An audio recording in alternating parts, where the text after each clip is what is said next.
News is coming in. There's been ruckus reported in the Joint Parliamentary meeting on the Waqf. JPC meeting on Waqf has turned ugly is what we're learning. Trinamool Congress Member of Parliament Kalyan Banerjee has been injured in this ruckus. Banerjee has been injured and had to be treated as he hurt his hand is what we're learning. Ruckus in the JPC Joint Parliamentary Committee meeting on the Waqf meeting today. Kalyan Banerjee was behaving aggressively is what our reporters on the ground are telling us. Aishwarya Palavan with us for the very latest on that. Aishwarya, how did he hurt himself? What really happened there? How did the situation actually turn so ugly for the MP to hurt himself?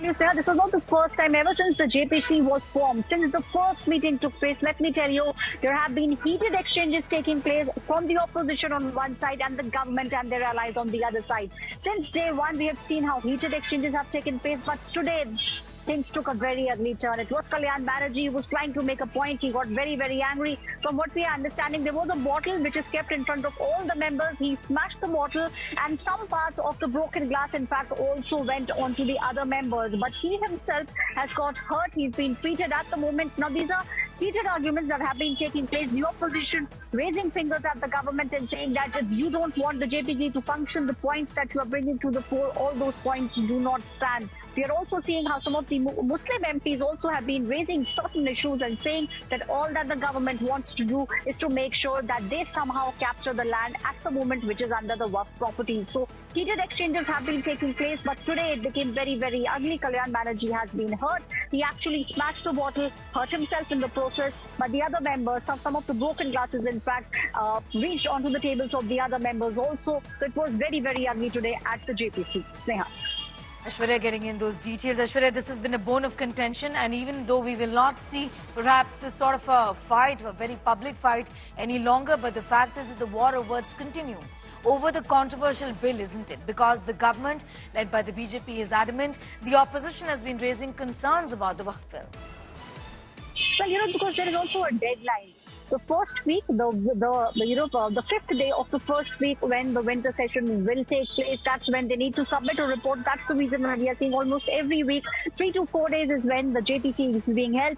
But at the moment, there is no middle ground of sorts. The government and its allies on one side saying that the need of the hour is for the Waqf board to be under the government and there have to be rules and regulations. On the other side, we are seeing the opposition parties and their allies saying that all that the government wants to do through the formation of the JPC and all that they want to bring out in the report is the fact that somehow they want to capture all the land. So now we are seeing, heated arguments being made. But today actually was a turning point. Let me tell you from what we have been hearing since day one, since the first meeting of the JPC took place, it was ugly. But today, with the smashing of the bottle, things went a little too far at the moment. Kalyan Banerjee, he's injured.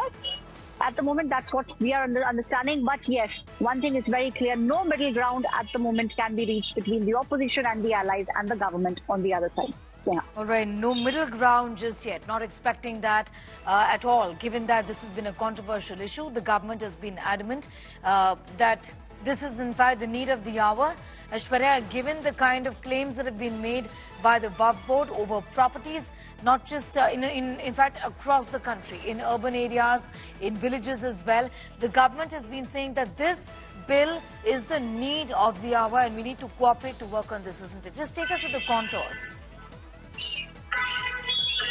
First and foremost, when the government brought this bill in, the first thing they said is that it is at the moment, there are no rules, there are no laws that are governing the Waqf board. And that's the reason why they gave ample of examples that some of the properties which now other people are claiming, Hindus have been claiming, people, apart from Hindus, they have been claiming that their ancestral land somehow is now under the Waqf property. So that was what the broad contour that the government gave. The government now saying when the other properties are being governed by certain rules, so what's the need, what's the harm if you bring the Waqf properties also under certain kind of rules? So that's what the government has been saying. But the Waqf board at the moment now saying that they do not want these kind of things because this is charity which is being done by people who want to give away their land. So only that land comes under Waqf. So now there is a fight that is taking place between the people who believe that all that the government is trying to do is that they are trying to bring almost all the properties under Waqf at the moment. They want to control them, and that's something that the opposition leaders at the moment are raising fingers on, and that's the reason why arguments have been so heated. especially given the timeline that there is a deadline by when the report has to be given. So that's also something that the opposition leaders are fearing, that if they do not reach a middle ground, then there is a possibility the government might make a report which could be in its favor. And that's the reason why we see, heated arguments coming in from the opposition side. I also want to get a sense from Aishwarya, from you, about what further happened, apart from the fact that things got so out of hand that he broke a bottle and he hurt his hand. What was the response of the other members of the JPC here? Well, they could not believe what was happening, because since day one, people have seen how exchanges have been very, very heated. Opposition on one side again and again trying to tell the government and all those people who are present that all that you are trying to do is that you want to come up with a report where somehow you give the green signal that there should be a law under which Waqf properties should be governed, especially the Muslim people. They all have been telling Jagdambika Pal, the one who's heading it, he's been, a lot of people have been going to him and telling him that what you're trying to do is not right. There should be some laws in place. So keeping all those things in mind, Sneha, heated arguments have been taking place. Kalyan Banerjee was trying to make a point, and then from the other side, the people from the opposition also were trying to raise the same point. Things got heated, and just because he wanted to make a point, the bottle that was kept in front of him, that's the bottle that he smashed.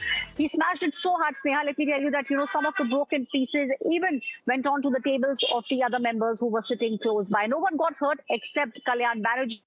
His hand has been hurt, but from what we are understanding, the meeting at the moment is still going on, and that's what is at the moment important, because the government believes dialogue needs to take place. The government, in fact, let me tell you, has been going to different states also. Members of the JPC have been visiting various states, speaking with various people. In fact, consultations are also being asked.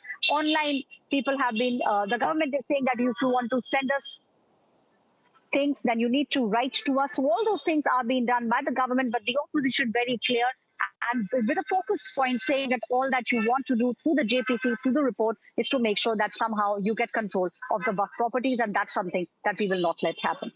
What I also want to ask you is how this is going to only further escalate, given that the story is just broken, and this kind of a conduct by a sitting member of parliament is a part of a joint parliamentary committee set up to discuss this contentious issue.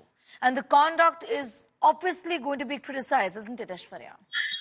Well, definitely, we could see some action. Jagdambika Pal, who's chairing the JPC, can actually take some action, because this is being very, very aggressive, and because people can get hurt. So that's also something that Jagdambika Pal will now have to finally take a call on what exactly needs to be done with Kalyan Banerjee. But yes, let me tell you, this is not the first time we are seeing, Sneha, these kind of heated arguments taking place, especially when we speak about Waqf, because both the sides are very, very clear with the kind of statements that they have been making, the government wanting to make sure that they get as many people in. That's the reason why different states are also telling the government and also writing to people and telling them what exactly they want to do. But the opposition, very focused, one point agenda the opposition has, that they do not want the Waqf board to the properties of the Waqf to come under the central government. Time and again, they have been making these calls, and also, what the BJP has been speaking about, the fact that these are not some of the things that are under Waqf at the moment.